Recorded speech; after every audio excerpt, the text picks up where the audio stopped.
সুপ্রিয় বন্ধুগণ, আসসালামু আলাইকুম। দূরে কাছে দেশে অথবা বাইরে থেকে প্রিয় বন্ধুগণ, ঠিক এই মুহূর্তে যেখান থেকে বাস্তব জীবনের গল্প শোনার জন্য আমার সাথে জয়েন করেছেন আমি আপন।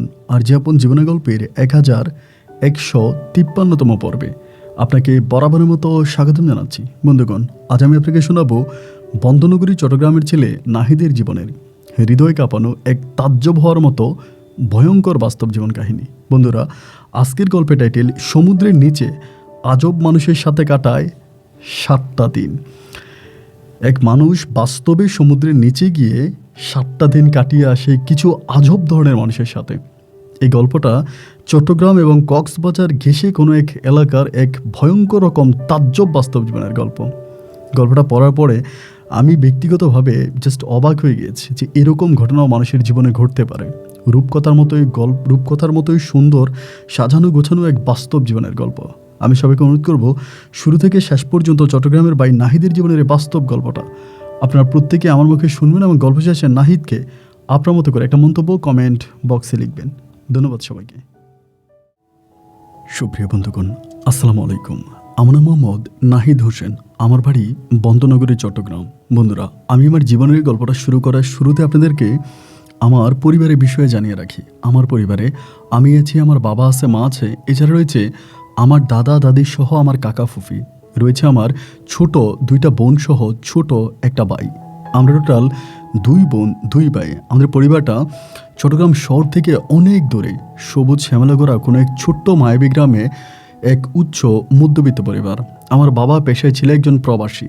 দীর্ঘ বছর প্রবাসের মাটিতে কাটিয়ে আসার পরে আমার বাবা এলাকাতে আসে এবং এলাকাতে এসে আমার বাবা কিছু ব্যবসা বাণিজ্য করে। এক কথায় বলতে গেলে আমার বাবা একজন গ্রাম্য ব্যবসায়িক। আমি আমার জীবনের গল্পটা আমার ছোটোবেলা থেকেই শুরু করি। আমার ছোটোবেলাটা খুব ভিন্ন রকমের ছিল। ভিন্ন রকম বলতে ঠিক এরকম, আপনারা শুনলে হয়তো হাসবেন বা অবাক হয়ে যাবেন যে ছোটোবেলায় এরকম হতো যে আমি পানি দেখলে ভয় পেতাম। পানি দেখলে এতটাই ভয় পেতাম যে আমি বড় হবার পরও যখন আমাকে পুকুরে গোসল করানোর জন্য নিয়ে যাওয়া হতো অথবা কলে আমাকে গোসল করানো হতো, আমি প্রচণ্ড রকমের চিৎকার করতাম। এবং ছোটোবেলায় পানি দেখলে আমি মনে হয় জলাতঙ্কর মতো আমি চিৎকার করতে থাকি। মনে হচ্ছে জলাতঙ্ক রোগ আমার হয়েছে। পানি দেখলেই চিৎকার চেঁচামেচি করতাম এবং একটা পর্যায়ে আমি পানি খুবই কম পান করতাম এবং ওই পানি কম পান করার কারণে ছোটোবেলা থেকে আমি বিভিন্ন ধরনের রোগে শোকে ভুগতেছিলাম। অনেক ধরনের রোগ আমার শরীরে বাসা বাঁধে শুধুমাত্র পানি কম পান করার কারণে।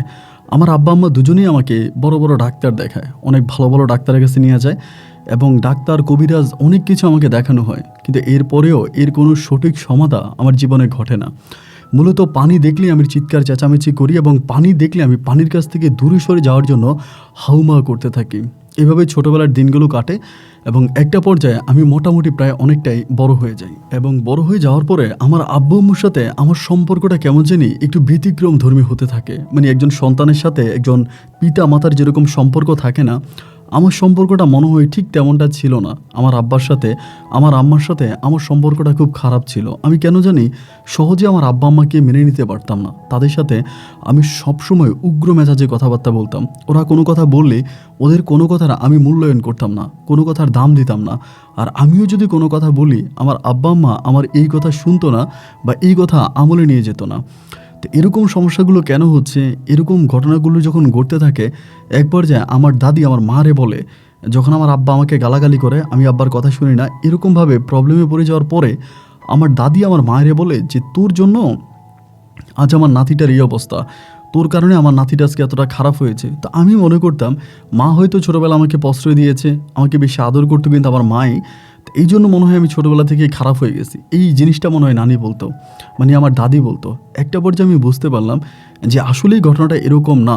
ঘটনা হচ্ছে ঠিক এরকম যে ছোটোবেলায় নাকি আমার আব্বা আম্মার বিয়ে হওয়ার বহু বছর পরে, প্রায় আমার আব্বা আম্মা বিয়ে হয়েছে 7 বছর হয়ে গেছে, কোনো সন্তানাদি হয় না।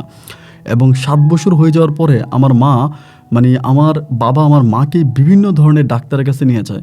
বাংলাদেশ, ইন্ডিয়াতে পর্যন্ত আমার আম্মুকে নিয়ে যায় কোনো সন্তানাদি কেন হয় না, এই বন্ধ্যতা দূর করার জন্য। কিন্তু দেখা যায় যে আমার মায়ের ঘরে সন্তান হয় না। একটা পর্যায়ে আমার মা নাকি একটা কবিরাজের আশ্রয় নেয়। ওই কবিরাজ যেটা কি হিন্দু কি মুসলিম আমি এটা বলতে চাই না, বাট একটা কবিরাজের আশ্রয় নেয়।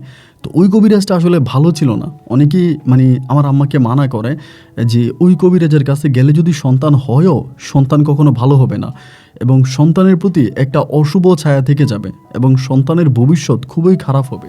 ওই কবিরাজের কাছে গিয়ে কখনো সন্তান নেওয়ার চেষ্টা করো না, এরকম করে সবাই হচ্ছে আমার আম্মাকে বোঝায়। এবং আমার আম্মাকে বোঝানোর পরেও আমার আম্মার সন্তানের জন্য এতটাই পাগল হয়ে যায়, এতটাই বেকুল হয়ে যায় যে আমার মা তখন কারো কথাই মানে না। আমার দাদা দাদি এবং আমার নানা নানি পর্যন্ত আমার আম্মাকে নিষেধ করে যে ওই কবিরাজের কাছে যাওয়ার জন্য।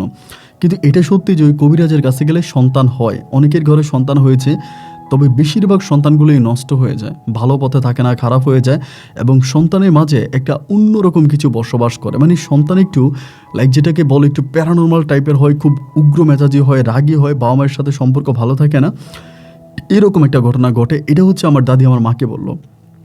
এরপর আমার মা কবিরাজের কাছে গেল এবং ওই কবিরাজি শিক্ষা দেওয়ার পরে, ওই কবিরাজি চিকিৎসা নেওয়ার পরে আমি তখন দুনিয়াতে আসি এবং এরপরেই নাকি আমার মিজাজটা একটু এরকম। বাট আমার এরপরের যে ভাই বোনগুলো আছে তারা অনেকটা ভালো আমার আব্বু আম্মুর সাথে, তাদের কিন্তু কোনো সমস্যা নাই।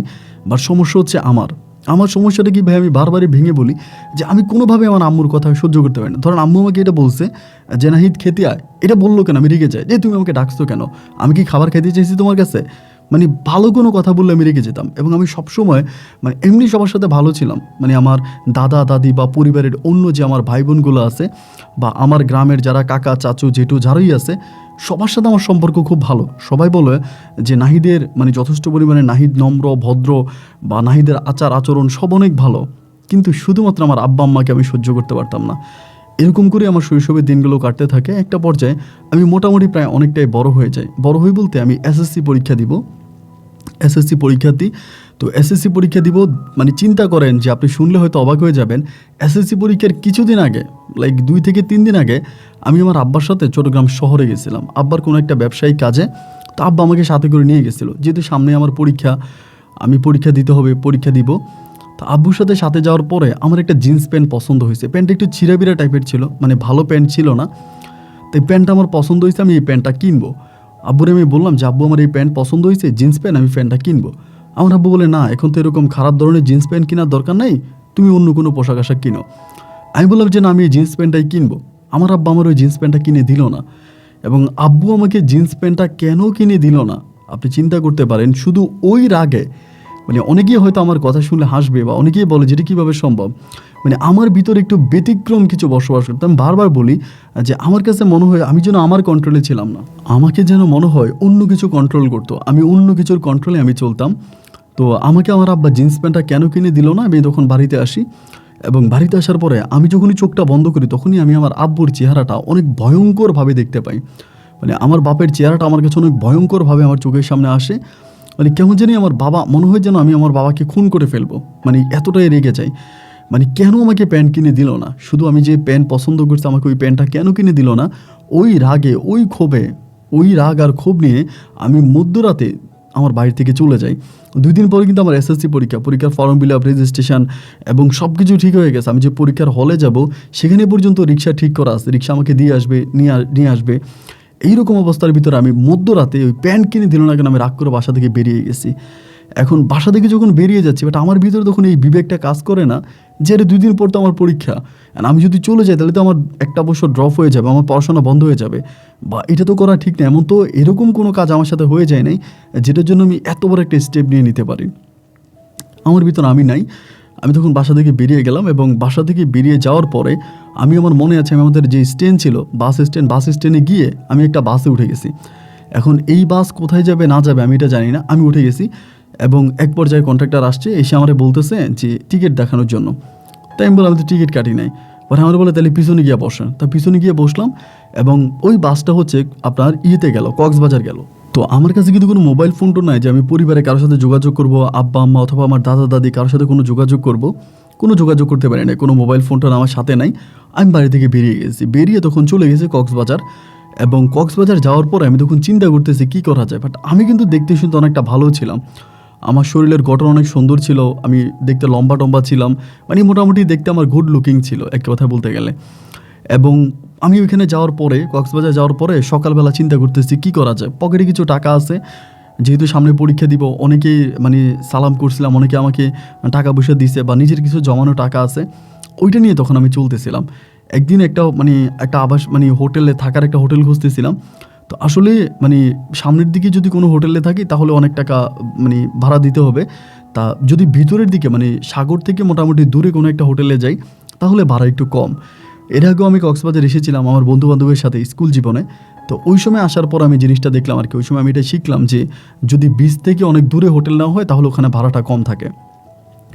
তো আমি তখন করলাম কি, আপনার ওই যে কক্সবাজার সমুদ্র সৈকত থেকে মোটামুটি বেশ দূরের দিকেই একটা নতুন হোটেল বানানো হয়েছে, নতুন একটা রিসোর্ট বানানো হয়েছে। আমি তখন ওইখানে গিয়ে একটা রুম নিলাম এবং রুম নেওয়ার পরে ওইখানে রুম নিয়েছি, রুম নিয়ে সারাটা দিন ঘুরছি ফিরছি খাইছি, মন তো অনেক খারাপ আছে, 2 দিন পরে পরীক্ষা। অ্যান্ড বিকেলের দিকে আমি তখন ওই যে রিসেপশনে বসে আছি, আপনার ওই যে হোটেলের যে রিসেপশন হয় ওখানে বসে আছি। তো বসে থাকা অবস্থায় ম্যানেজার তখন কার সাথে জানি ফোনে কথা বলতেছে এবং খুব রাগারাগি করতেছে যে তোরে বললাম 2টা ছেলে দেওয়ার জন্য, আমার হোটেল চলে না, আমার হোটেলে কোনো রুম বয় নাই, 2টা ছেলে তোকে দিতে বলছিলাম, তুই দিচ্ছিস না কেন, তাড়াতাড়ি কেন পাঠাস না।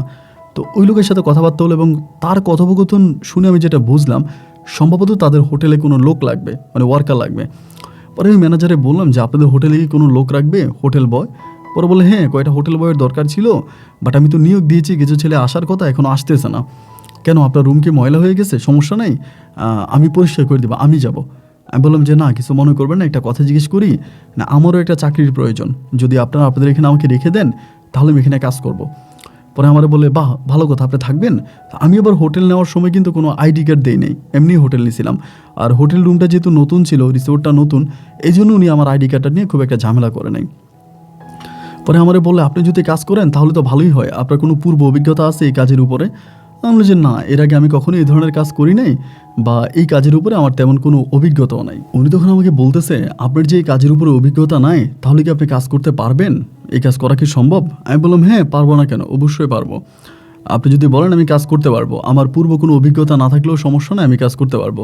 তো আমাকে বললো ঠিক আছে, যদি পারেন তাহলে আপনার তো ভোটার আইডি কার্ড বা আপনার ঠিকানা লাগবে। আমি তখন বললাম যে আমার কোনো ভোটার আইডি কার্ড নাই, আমার কোনো ঠিকানা নাই, এখন আপনি যদি রাখেন আমাকে এভাবেই রাখতে হবে।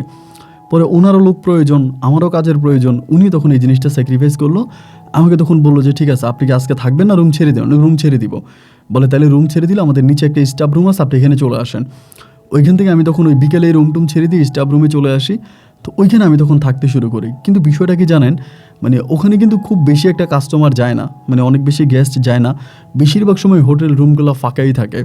আমি আছি আর একটা কাজের মহিলা আছে, এই কাজের মহিলা বলতে আমাদের খানা দানা বানায় বা একটু পরিষ্কার করে নিচে, ওই একটা, আমরা দুজনেই মিলে তখন পুরো রিসোর্টটা চালাচ্ছিলাম। এইভাবে কিছুদিন কাটার পরে একটা সময় হঠাৎ করে একদিন এই অবস্থার মধ্যে একদিন হঠাৎ আমার আব্বা আম্মার সাথে কিন্তু কোনো যোগাযোগ নাই, প্রায় মাস দেড়েক পরে হঠাৎ করে একজন মহিলা আমাদের রিসোর্টে আসছে। তো এরকমভাবে কিন্তু আমি 1.5 মাস ধরে রিসোর্টে কাজ করি, বাট এইটাই মনে হয় প্রথম একটা বিষয় আমার জন্য ছিল।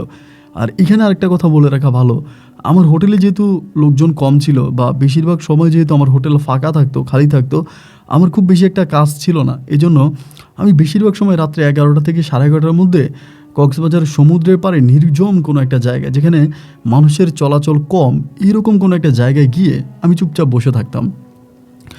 ওখানে গিয়ে আমি চুপচাপ বসে থাকতাম এবং ওখানে আমি বেশিরভাগ সময় কাটাইতাম, এখানে বসে থাকতাম, গল্পগুজব করতাম, এখানে আমার বেশিরভাগ সময় কাটানো হতো। তো গল্পগুজব করতাম বলতে একা একা বসে থাকতাম, বাট এরকম বসে থাকতে আমি একদিন একটা ভয়ও পাই। ওখানে ভয় পাই বলতে ঠিক এরকম, আমার কাছে মনে হলো যে সমুদ্রের ভিতর থেকে মনে হয় যে কেউ একজন উঠে আসছে। এই দিকে কিন্তু কোনো পর্যটকরা আসে না, এটা মোটামুটি একটু অন্ধকারচ্ছন্ন জায়গা, ঝাউ বাগানের ওখানে, তো এদিকে কোনো মানুষ টানুষ খুব বেশি একটা আসে না। তো এইভাবেই সমুদ্রের নিচ থেকে কে উঠে আসছে বা কীরকম একটা ভয়ঙ্কর দৃশ্য আমি দেখতে পাই, একদম খুব ভয় পেয়ে যায়, অনেকটা ভয় পেয়ে যায়। এবং এই ভয়টা পাওয়ার 2-1 দিন পরেই এই মহিলাটা আমাদের রিসোর্টে আমাদের রিসোর্টে আসে না। আমার মনে প্রশ্ন হলো এইটা, যে মহিলা চাইলে তো সামনের দিকে অনেক ভালো ভালো হোটেল আছে, তিনি ভালো কোনো হোটেলে উঠতে পারতো, কিন্তু ভালো কোনো হোটেলে না উঠে তিনি কেন আমাদের একদম ভিতরের এই হোটেলটাতে উঠলো?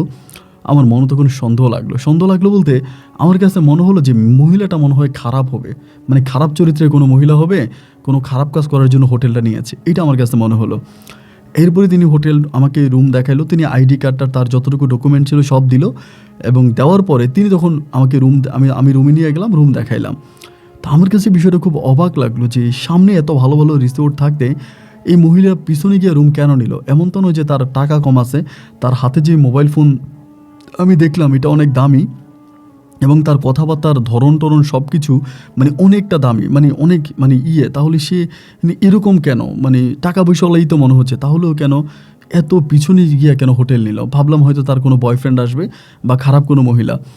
তো এরকম করে কাটতে কাটতেই মহিলাটা প্রায় 3 দিন পর্যন্ত আমাদের রিসোর্টে ছিল, মানে আমাদের ওই হোটেলে ছিল। কিন্তু অবাক বিষয় কি জানেন ভাই, এই মহিলাটা এই 3 দিনের মাঝে না খুব বেশি একটা বাইরে যায়নি। মানে প্রায় 24 ঘন্টায় বসে থাকতো, শুধু আমাকে ফোন করতো যে আমাকে আমার নাম্বার উনি নিয়ে যায়। আমার একটা ছোটো মোবাইল ফোন ছিল, তখন আমি একটা ফোন ইউজ করতাম, কিন্তু ওই ফোনটা আমাকে অফিস থেকে দেওয়া হয়, মানে রিসোর্টের মালিক থেকে দেওয়া হয়। অ্যান্ড ওই ফোনটা আমি তখন ব্যবহার করি। উনি আমাকে মাঝে মাঝে ফোন দিত যে আমার নাহিদ আমার এটা লাগবে, আমার ওইটা লাগবে, আমাকে একটু এটা এনে দাও, ওটা এনে দাও, এবং তার কাছে গেলে সে আমাকে বকশিস দিত, মানে মোটামুটি ভালো অ্যামাউন্টের বকশিস দিত। কিন্তু ভাই কি জানেন, তার চলাচলগুলো, আচার আচরণগুলো কেমন জানি আমার কাছে একজন স্বাভাবিক মানুষের মতো মনে হলো না। তার চোখের চাহনি খুব ভয়ঙ্কর ছিল, তার চোখগুলো দেখতে একেবারে ছোট ছোট ছিল, মানে বেশিরভাগই মনে হয় যেন সাপের চোখের মতো। এরকম সাপের চোখের মতো ভয়ঙ্কর আকৃতির তার চোখ ছিল। না, আমার কাছে তখন বারবার মনে হতো যে আসলেই কি হচ্ছে এটা, এরকম কেন হচ্ছে? আমি আসলে ঠিক মানে কোনো কিছুই বুঝতে পারতেছিলাম না যে এইরকম ঘটনাগুলো কেন ঘটতেছে, বা এইটা আমি কি দেখতেছি, বা যা মহিলাটা এরকমটা কেন করতেছে।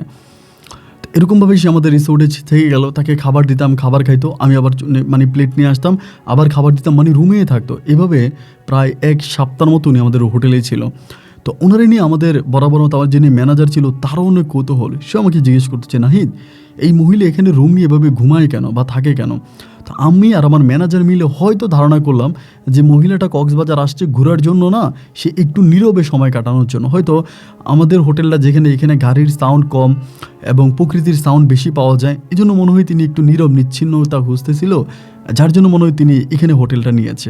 মানে এইটা আমার কাছে মনে হলো আর কি, যে মেবি সম্ভবত এই কারণে তিনি হোটেলটা এখানে নিয়েছে।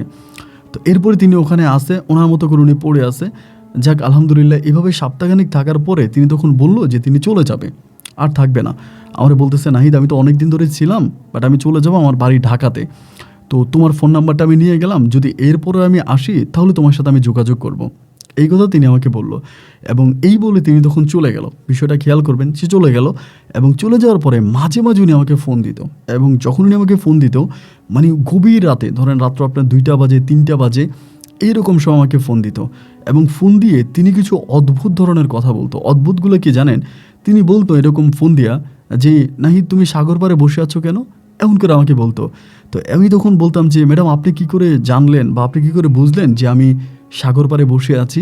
পরে আমাকে বলে যে, না তুমি সাগর পাড়ে বসে, আমি সাগরের গর্জন পাচ্ছি। তো মানে বিষয়টা এরকম। আবার অনেক সময় এরকমও হয়তো আমি খাবার খেতে বসছি, উনি আমাকে ফোন দিছে, আমাকে ফোন দিয়ে বলতে আসছে যে, কী ব্যাপার নাহিদ আজকে ডিম দিয়ে খাবার খাচ্ছ কেন?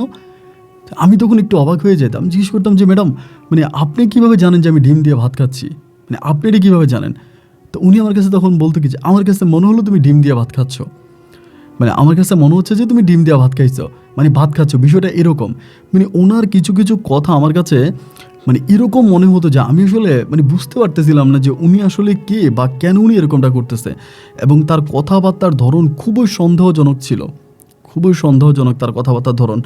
তো তুমি চিন্তা করতেছি যে মানে মানে আমার সাথে কি হচ্ছে, মানে বুঝতে পারতেছিলাম না যে কি ঘটতেছে আমার সাথে এবং কেন এরকমটা ঘটতেছে, কিছুই বুঝি না। এরপরেও তার উপরে মানে তার কথার উপরে ডিপেন্ড করে পড়ে আছি বা তার কথা মতো চলতেছি, সে কি বলতে চায় বা কি করতে চায় ওই জিনিসগুলোর উপরে তখন আমার টাইম ওয়েস্ট করতেছি বা আমার সময় কাটতেছে। অ্যান্ড এইরকম করে সময়গুলো, দিন রাতগুলো পার হইতেছে। অ্যান্ড এরকম করতে করতে প্রায় এখানে আরও 3 মাসের মতো কেটে গেল। এই 3 মাস কিন্তু আমি আমার পরিবারের সাথেও কোনো যোগাযোগ করলাম না, কারোর সাথেই কোনো যোগাযোগ করলাম না। ওই ম্যাডামের সাথে আমার মাঝে মাঝে কথা হতো, শুধু ইরা ম্যাডামকে, মানে ওনার নাম ছিল ইরা। তো ইরা ম্যাডামের সাথে 3 মাস পরে তিনি একদিন সকালবেলা আমাকে ফোন দিছে, ফজরের আগে ফোন দিয়ে বলতে আছে যে, নাহিদ আজকে আমি আসবো, হঠাৎ করে। পরে আমি বললাম যে ঠিক আছে ম্যাডাম আসেন। তো তিনি আসলো, আমি তাকে রিসিভ করে আনলাম কাউন্টার থেকে রিসিভ করে তাকে আমি হোটেলে আনলাম, উনি হোটেলে উঠলো। তো উঠার পরে ওই দিন তিনার শরীরটা মনে একটু খারাপ ছিল, তিনি মনে হয় অসুস্থ ছিলেন। তিনি আমাকে বলে, নাহিদ 24 ঘন্টার মধ্যে আমার রুমের আশেপাশে তুমি যেও না, মানে 24 ঘন্টার মধ্যে তুমি আমার রুমের আশেপাশে যেও না, আমি ফোন না দেওয়া পর্যন্ত আমার রুমের পাশে যেও না। তো উনি যখন এটা বললো আমি ওই মানে ওনার রুমের আশেপাশে আর গেলাম না, যাইতে মানা করছে, আমি গেলাম না। কিন্তু কি জানেন, মানে ওনার ওই রাতের বেলায় উনি রাতে যে রুমে ছিল, মানে রুম থেকে আমি কেমন জানি আপনার সাপের যে একটা ভয়ঙ্কর মানে সাউন্ড হয় না, যে ফোঁস ফোঁস করে সাপে শব্দ করে, এইরকম একটা শব্দ আমি ওনার রুম থেকে পাইছিলাম। তো উনি যেহেতু আমাকে ওইদিকে যেতে মানা করছে, আমি আর গেলাম না। কিন্তু ওই ভয়ঙ্কর সাউন্ডটা আমি সারাটা রাত পাইছি। এবং এটা শুধু আমি নয়, আমাদের হোটেলের যে ম্যানেজার ছিল, ম্যানেজার স্যারও আমাকে বললো যে নাহিদ, সারাটা রাত এরকম মানে সাপের শব্দ পাইলাম, সাপের ভয়ানক শব্দ পাইলাম, ঘটনাটা বুঝলাম না কি হলো। আমি বললাম স্যার আমি নিজেও তো বুঝতে পারলাম না কি হয়েছে, এটা আমি জানি না। তো উনি বললো আচ্ছা ঠিক আছে। তো স্যারের সাথে তখন আমার এটুকু নিয়ে কথাবার্তা হলো। অ্যান্ড এর পরের দিনে উনি আমাকে ফোন দিছে। আবার সরি, এখানে বলে রাখা ভালো, 2 দিন উনি ছিল, কিন্তু প্রায় আপনার 42 ঘন্টার মতো উনি ছিল। উনি কিন্তু কোনো রকমের ধরেন আমাকে আর ফোন টোনও দেয় না বা কিছু করেও নাই। এরপর উনি আমাকে ফোন দিয়ে বলতেছে যে ওনার অনেক খিদা লাগছে। আমাকে বলে যে নাহিদ, আমার অনেক বেশি খিদা লাগছে, আমার জন্য তুমি এই খাবারগুলো নিয়ে আসো। মানে আপনি বিশ্বাস করবেন না, আমার কাছে মনে হয় যে 10 জন মানুষ, সাপোজ আমি আপনাকে এভাবেই বলি যে ধরেন 10টা বিরিয়ানির প্যাকেট উনি অর্ডার করছে। এখন 10টা বিরিয়ানি মানে 10টা বিরিয়ানির প্যাকেট কি উনি খাবে? আমাকে বলছে 10টা বিরিয়ানির প্যাকেট বা এই টাইপের খাবার নিয়ে আসো। মানে অনেকগুলো ভারী ফোটোর অর্ডার করলো, আমি এই খাবারগুলো নিয়ে গেলাম। এবং নিয়ে যাওয়ার পরে উনি দরজাটা একটু খুললো, আবার উনি কিন্তু রুম ওয়াশ করে না। এর আরেকটা বিষয় বলে রাখি, মানে রুম ময়লা হয়ে গেলে যে পরিষ্কার করে না, মানে রুম কিন্তু পরিষ্কার করে না, রুম সবসময় ময়লা টয়লার মধ্যেই থাকে, রুম কিন্তু উনি পরিষ্কার করে না। অ্যান্ড এরপর উনি করলো কি, আমি খাবারটা নিয়ে যাওয়ার পরেই দরজাটা মানে দরজার জানার দরজাটা একটু ফাঁক করলো, করে আমাকে হাত দিয়ে টাকাটা দিল। তো আমি ওনার কাছ থেকে টাকাটা নিলাম এবং টাকাটা নেওয়ার পরে উনি তখন ওনার মতো করে আবার ভিতরে ঢুকে গেল, খাওয়া দাওয়া খেয়ে আমি তো তার সাথে শুয়ে আছি বা এরকম, মানে আমি আমার মতো করে ঘুমেছি। ওই দিন রাত্রে প্রায় 11টার দিকে, 11:30 কি 12টার দিকে উনি আমার ফোন দিয়ে বলতেছে নাহিদ আমি চলে যাব, আমি থাকবো না, তো আমি 2টার দিকে বের হবো। তো আমি বললাম যে ম্যাডাম আপনি 2টার দিকে বেরোবেন, 2টার দিকে তো আপনি বাস পাবেন না, বা 2টা-3টার দিকে তো আর বাস পাওয়া যায় না। উনি আমাকে বলে না আমার প্রাইভেট কার আছে, আমি বের হবো। তো আমি বললাম যে আচ্ছা ঠিক আছে। তো 2টার দিকে উনি বের হবে, তখন উনি বেরিয়ে যাবে। এবং ওই দিন আমি দেখলাম যে ওনার মুখটা মানে কেমন যিনি একটু বিশ্রী হয়ে আছে, এবং ওনার মুখের বিভিন্ন জায়গার মধ্যে মনে রক্ত জমাট বেঁধে আছে। পরে আমি মনে করলাম যে উনি সম্ভবত অ্যালকোহল নিচ্ছে বা উনি নেশা করছে, এটা আমার কাছে মনে হয়। যেহেতু আমরা এরকম অনেক দেখতাম যে বিভিন্ন শহর থেকে বড়লোকের বউয়েরা অনেক সময় আসতো বা বড়লোকের মেয়েরা আসতো, সেখানে নেশা পানি করে যেত। তো আমি মনে করলাম যে তিনি সম্ভবত নেশা করেছে, এই জন্য মনে হয় তার এই অবস্থা। তো যেহেতু নেশাগ্রস্ত ছিল, এই জন্য আমি আর তার সাথে গেলামও না। আবার পুলিশে কোনো ঝামেলা হয় কিনা, তারা আমি হোটেল রুমের সামনে থেকে একটা অটো ডেকে তারা বিদায় করে দিলাম।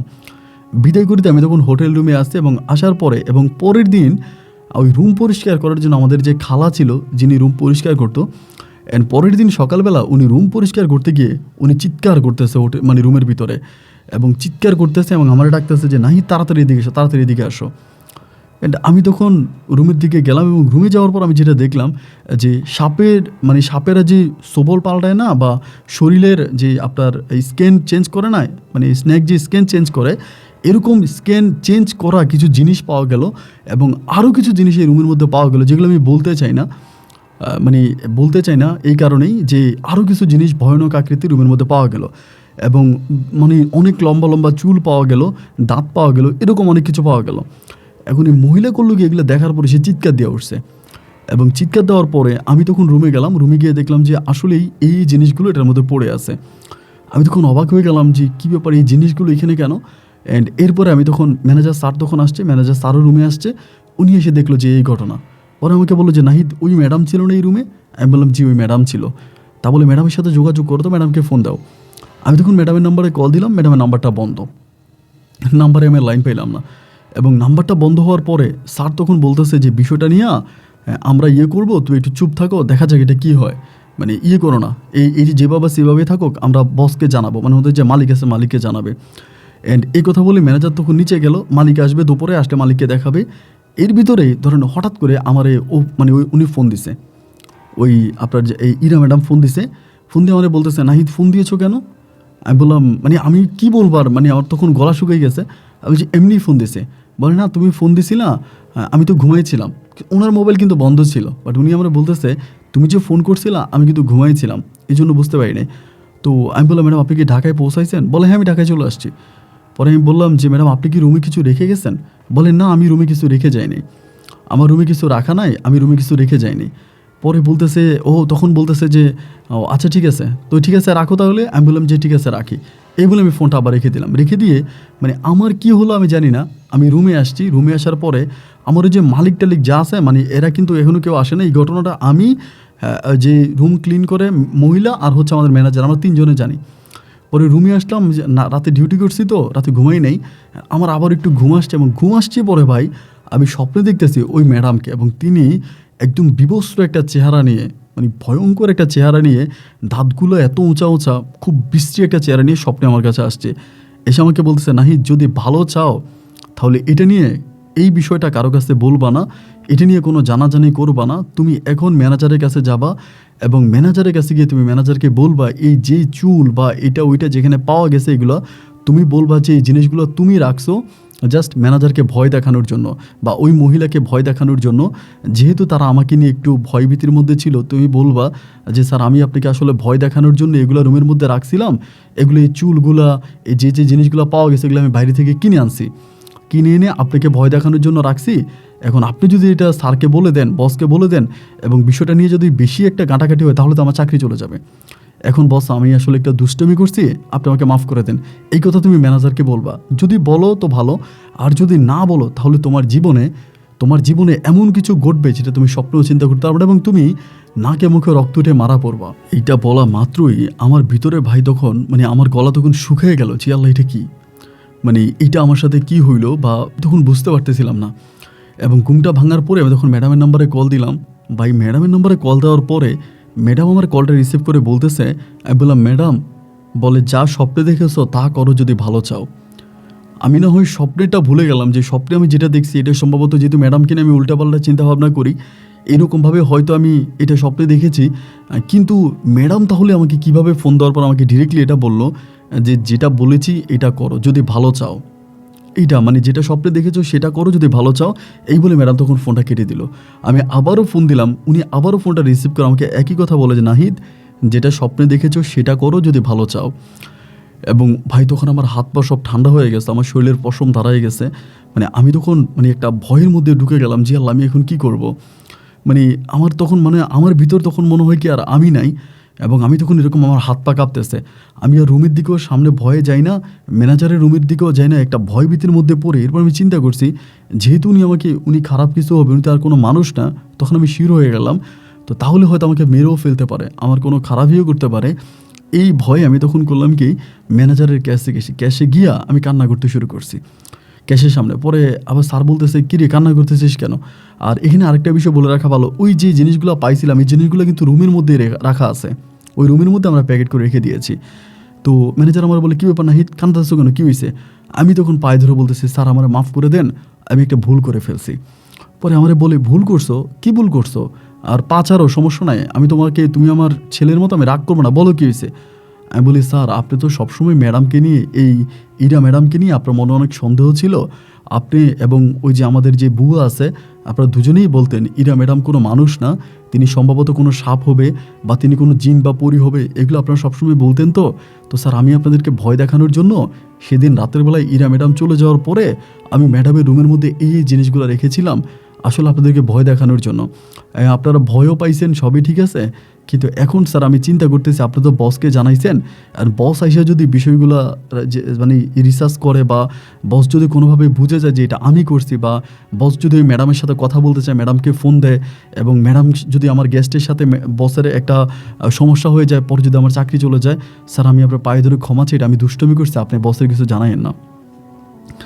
ম্যানেজার তখন আমার দিকে তাকিয়ে বলতেছে যে নাহিদ এটা তুমি একটা কাজ করছো, আমি তোমার অনেক ভালোবাসি, দেখো এখানে কেউ কাজ করতে আসে না, এখানে তেমন বকশিস পাওয়া যায় না, এবং স্যালারিও অতটা ভালো না, তুমি আর আমি পড়ে আছি, তুমি আর আমি একসাথে আছি, কিন্তু তুমি যে কাজটা করছো ভাগ্য ভালো যে আমি বসকে ফোন দিয়েছি, বস আমার ফোন রিসিভ করে নাই।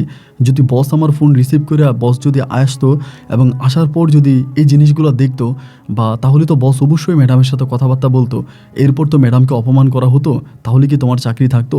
আর তোমার চাকরি থাকা বা না থাকা, আমাদের ওই ম্যাডামটাকে তো আমরা হারাইতাম, তিনি তো আর আমাদের হোটেলে আসতো না।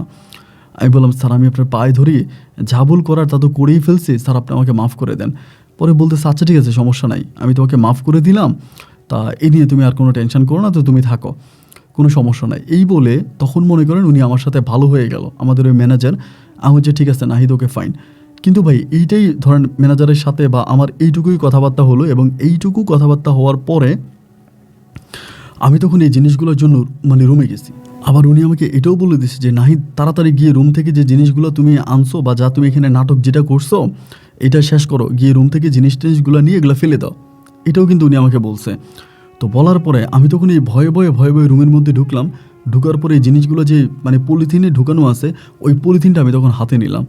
ভাই আমি জানি না আপনি বিশ্বাস করবেন কিনা, আমার তখন গলা শুকিয়ে গেছে, আমি চোখে মুখে কোনো কিছু দেখতে পাচ্ছি না, মনে হয় যেন অন্ধকার দেখতে পাচ্ছি। প্রচণ্ড রকমের ভয়ভীতি মনের মাঝে কাজ করে, এবং এই ভয়ভীতি নিয়ে আমি ওই দিনের বেলায় মানে এই জিনিসটাকে আমি একটা আপনার গর্তের মতো করছি। মানে গর্ত বলতে ওই যে সমুদ্রের পাড়ে যে বালি হয় না, এইগুলোর নিচে গর্তের মতো করে আমি জিনিসগুলোকে এখানে ফালাই দিয়ে আমি মাটি দিয়ে দিছি, উপর দিয়ে জিনিসটা মাটি দিয়ে দিছি। এবং মাটি দিয়ে দেওয়ার পরে আমি আর এই বিষয়টা নিয়ে কোনো কথা বললাম না, এবং এই বিষয়ে আমার কোনো কথা হলো না। আমি আর ওই নাম্বারটাতে ট্রাইও করলাম না, ওই নাম্বারে আমি আর কলও দিলাম না। এবং সেদিন আমাদের রিসোর্টে কোনো গেস্টও ছিল না, মানে কোনো কাস্টমার ছিল না। আস্তে আস্তে সন্ধ্যা গড়িয়ে আসলো, চারদিকে অন্ধকার নেমে আসলো, এবং আমি যখন ঘুমিয়ে পড়লাম আমি ওই মহিলাকে মানে ওই ইরা ম্যাডামকে আমি পুনরায় আবারও স্বপ্নে দেখলাম। এবং তিনি আমাকে বলতেছে যে নাহিদ, তুমি কিন্তু এইসব কথা কারো কাছে বলো নাই, তুমি অনেক ভালো একটা ছেলে, বা আমি যেভাবে বলছি তুমি সেভাবেই কাজ করছো, তোমার আমার অনেক ভালো লেগেছে, অ্যান্ড আমি তোমার সাথে মাঝে মাঝে দেখা করব, তোমার সাথে কথা বলবো। তা তুমি কিন্তু এই বিষয়টা কারোর সাথে কোনো কিছু জানাজানি করবা না, তোমার সাথে যে আমার কথা হয় এটাও কাউকে বলার প্রয়োজন নাই, তোমার সাথে আমি ভালোভাবে থাকবো বা কথা বলবো, এটা কাউকে বললো না। আমি বললাম যে ঠিক আছে ম্যাডাম, আমি কাউকে বলবো না, স্বপ্নের মধ্যেই বলতেছি। এরপরে আমি মাঝে মাঝে ওই নাম্বারটাতে কল দিতাম, কিন্তু নাম্বারটাতে কল দিলে নাম্বারটা আমি বন্ধ পাইতাম।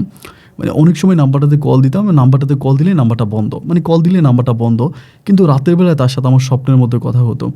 অ্যান্ড এরকমভাবে প্রায় আমার জীবন থেকে আপনার প্রায় 8 থেকে 9 মাসের মতো কেটে যায়। এই ম্যাডামের সাথে শুধু প্রায় 2-1 দিন পর পরে স্বপ্নে দেখতাম, উনি স্বপ্নে আসতো, আমার সাথে অনেক কথাবার্তা বলতো, এবং তার ওই নাম্বারটা আমি বন্ধ পাইতাম। এবং এরকম করতে করতে এই 8-9 মাস পরে তিনি একদিন হঠাৎ করে আমাকে বলতেছে যে নাহিদ, তুমি কি আমাকে দেখতে চাও, এমন করে বলে স্বপ্নের মধ্যে। আর আমি ওই সময় তার সাথে যখন স্বপ্নে কথা বলতাম না, মানে আমার কাছে মনে হতো না যে আমি তার সাথে স্বপ্নে কথা বলি, তখন মনে হতো যেন মানে আজকে 8-9 মাস ধরে যে মানুষটার সাথে আমি স্বপ্নে কন্টিনিউয়াসলি কথা বলতেছি, আমার মনে হয় না যে মানুষটার সাথে আমি স্বপ্নে কথা বলি, আমার কাছে মনে হয় যে তিনি আমার সামনে এসে আমার সাথে কথা বলে, আমরা মনে হয় সামনাসামনি কথা বলি, বা তার সাথে আমার অনেকটা ক্লোজ হয়ে গেছি এই স্বপ্নের মধ্যে আসতে আসতে। তা ওই দিন উনি আমাকে স্বপ্নে বলে যে নাহিদ, তুমি কি আমার সাথে দেখা করতে চাও? আমি বললাম যে হ্যাঁ, দেখা করতে চাই, আমার তো আপনাকে দেখতে ইচ্ছে করে, আপনি অনেক মাস হলো চলে গেলেন আর আসলেন না। পরে বলে কোথায় দেখা করবা? আমি বললাম যে আপনি যেখানেই বলেন, স্বপ্নেই কথা হইতেছে। পরে আমাকে বলে ঠিক আছে, তাহলে কালকেই তো পূর্ণিমার রাত আছে, তুমি পূর্ণিমা রাতে ওই ঝাউ বাগানের ওখানে গিয়ে বইসো, আমি ওখানে এসে তোমার সাথে দেখা করব। পরে আমি বললাম যে আচ্ছা ঠিক আছে। এই বলে আমার তখন ঘুমটা ভেঙে গেল, এবং ঘুমটা ভেঙে যাওয়ার পরে আমি তখন চিন্তা করতেছি যে এইটা যে আমি বললাম, এটা আমি কি বললাম।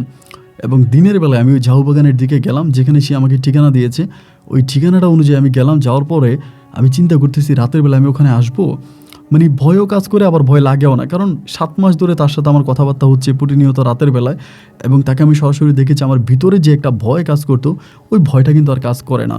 আর ওই বিচের পাড়ে তো সারা রাতে মানুষ থাকে, আপনারা হয়তো কক্সবাজার যারা গিয়েছেন ওই ঝাউ বাগান তারা দেখেছেন।